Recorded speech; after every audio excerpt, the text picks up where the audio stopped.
Hello everyone and welcome finally. I am so sorry for the wait to my review of the Smashbox Cover Shot palettes. I have got 6 out of the 7 here. Smashbox sent me 4 of these to play around with, and then one of you all, Rachel, thank you so much. You sent me 2 of these. That was so nice of you, and you did not have to do that. I am so sorry that it has taken me so long to review these. It was just really bad timing. Not on your part, just on like the makeup world's part. You know, there were tons of new palettes that were getting released and everything, and most people had already reviewed these, so these kept getting put on the back burner. I was reviewing other palettes. I felt so bad. I felt so bad, but here we are. I'm finally reviewing these all for you. I have given myself a couple weeks to really play around with these and see how they work. Overall, you guys, I really like these Cover Shot palettes. I think they are nice palettes. I think they're good palettes. Do I think they're incredible, amazing palettes? No. And there are reasons behind that, but overall, I think especially for the price, these are really good palettes. Like I said, I've got 6 out of the 7. There are 7 palettes available that you can pick and choose from, and they all are pretty dang unique. They're $29 a piece, and you get 8 different eyeshadows in here. The premise of these, I guess you could say, or the layout that Smashbox had in mind, the 2 on top here are supposed to be like base shades in all of the palettes, and that's why they're a bit bigger, and then the 6 on the bottom here, technically they are on the bottom, the 6 on the bottom are supposed to be able to be played around with. You can layer them on top of the base shadow colors. I mean, you can use them however you want, really, but that's how Smashbox explains how these were supposed to work out. I would say, you know, not all of the shadows in here were created equal in all of the palettes, but I do think overall they're really nice shadows, and as long as you know like how to work with them, you can figure it out, you know? And by that I just mean that some of them are definitely better with a finger application and some of them are better with a brush application. At least that's what I find. And like I said, they give you some really crazy ones to pick from. The only one that I don't really understand is the SOFTLIGHT's palette. All of the shades are so tonally similar that like I don't understand how you're supposed to use this palette. I don't get it. Maybe I'm just like not creative enough, or I don't know what, but this palette I think is the dud in the collection. Like what are you supposed to do with these, you know? I mean, I guess for really soft looks, but even then, like, can we get some variance on tones, you know? That would be really nice. So the SOFTLIGHT palette is a dud. The metallic one, I really do like the colors, but I wish that the 2 base shades could have been mattes, because I think that's the thing with this one that's like, you know, a little something is wrong with it, is that we need some mattes, we need some transition shades and that sort of a thing, because I don't feel like I can get a full complete look with the metallic palette, but I do think I can get a complete look once I add in this matte palette of theirs. I really love this one. Like, out of all of these, I would say my favorites are the ABLAZE, the SMOKEY, and the matte one. Like, this is just perfect. If you need a matte palette to add to your collection for like all of the palettes that you have that don't include these kinds of transition shades and you need them for that, these are really nice. They're not going to give you like a super duper smoky, deep, intense matte look. Like the black in here is really pretty unremarkable. Like it turns out to just be like a charcoal-y gray kind of a slate color. But overall, these mattes are so creamy. All of the shadows in all of these palettes are, well, for the most part, there are a couple, like the ones that have like the glitter in them, not so much, but the matte and the shimmer shades really are super blendable. Like Smashbox does say that these are supposed to be like superior blendability, and I would agree with that. I don't think they're the most blendable shadows, but they're up there. Like they're really nice and just buttery and pretty much effortless when it comes to blending out on the eyes. And I don't feel like when you blend them out, they blend away. You know what I mean? Like there's those shadows that they blend really easily, but that's because they completely like wiped off of your lids. Another cool thing, I love the packaging on these. I love the poof of the color there. I love that they're really slim. I really like that the way that they open up, you know, kind of a silly thing to like, but you can see there's just like this little notch there, and then you just boop. It's got a nice big clear mirror in there, and then it is a metallic closure as well. So packaging is just a huge thumbs up from me, and overall the shadows are just gorgeous. Like I said, the mattes are really nice and buttery. The shimmery ones, they can be a bit sheer. Like I said, if you use a brush with them. The shimmery ones are definitely better and more impactful if you used your finger. And then ones like this black one with the glitter in it, I'm not a big fan of those kinds of shades. Like, I feel like the glitter just ends up falling out. They're kind of like patchy and weird going on, but overall I really do love the shadows in these palettes. The ABLAZE, the smoky, and the matte ones, I think I like these palettes the best, A, because I really like the colors, but then B, also because I can get full looks out of these palettes and I don't have to jump back and forth between other ones. But like I said, overall I really do think that these are fun little palettes. I think they're a great bang for your buck. You know, they're not going to be up there with the Naked palettes. I don't know, I haven't done the price per gram yet, but I will have that on the screen here. You can see how good the value is, like per gram, but I think in general getting 8 eyeshadows and only having to pay $29, like, I think that's a pretty good steal personally, especially since the quality is definitely there. These shadows do not fade on me. They last pretty much all through the night. Like, I can go a good 12 hours and I feel like my eyeshadow looks almost just as good as when I first put it on. There might be like the easiest bit of fading, but it's really barely noticeable. You really gotta, you know, zoom in and everything to really see that it might have faded a little bit. Now granted, I do have to wear an eyeshadow primer underneath these, but I have to wear an eyeshadow primer under everything. Even that being said, sometimes, you know, if a shadow is bad, even though I did use an eyeshadow primer, the shadow is still gonna disappear by the end of the night and fade and everything.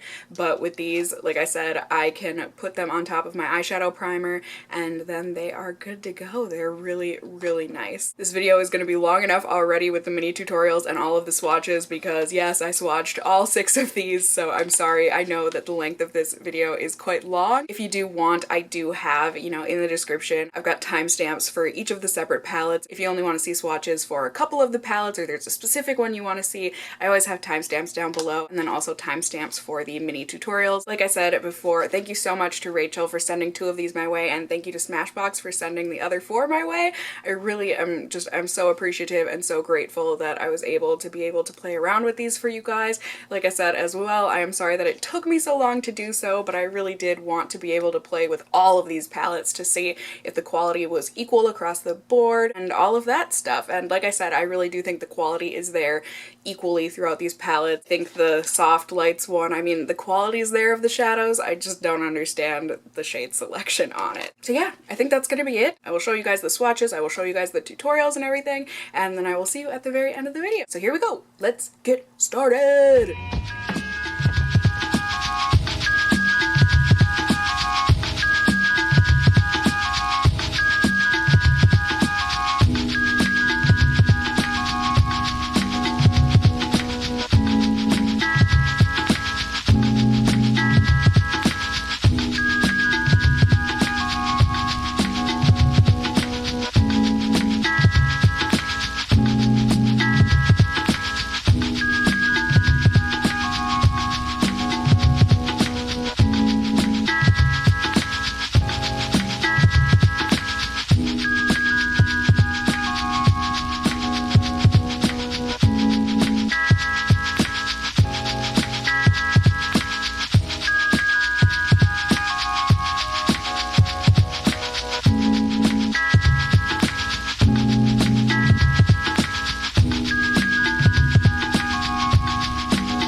it to the end. If any of you have stuck around for this whole video, my goodness, you are the true casseroles of this channel. Cassie's Casseroles. I see you, I hear you, I'm so appreciative of you. Thank you if you stuck through this whole video. I hope it was helpful for you, even though, you know, these palettes are like old news. I think it's still worth reviewing old palettes, you know, when they're permanent like this, because you can still go out and buy them. And with these ones especially, you know, I think they're worth going out and at least swatching. So if you did stick around to the end here, thank you so much. If you enjoyed the video, I'm assuming you did if you stayed around this long, but if you did enjoy it or found it helpful, please do go ahead and give me a thumbs up down below. I would really appreciate it. And if you're new here, hey, hi, hello, how are you? You can go ahead and subscribe if you want to see more content from me in the future. I would love to have you here. And as always, I just hope you guys are all doing well. And until next time, just stay well until then. Bye!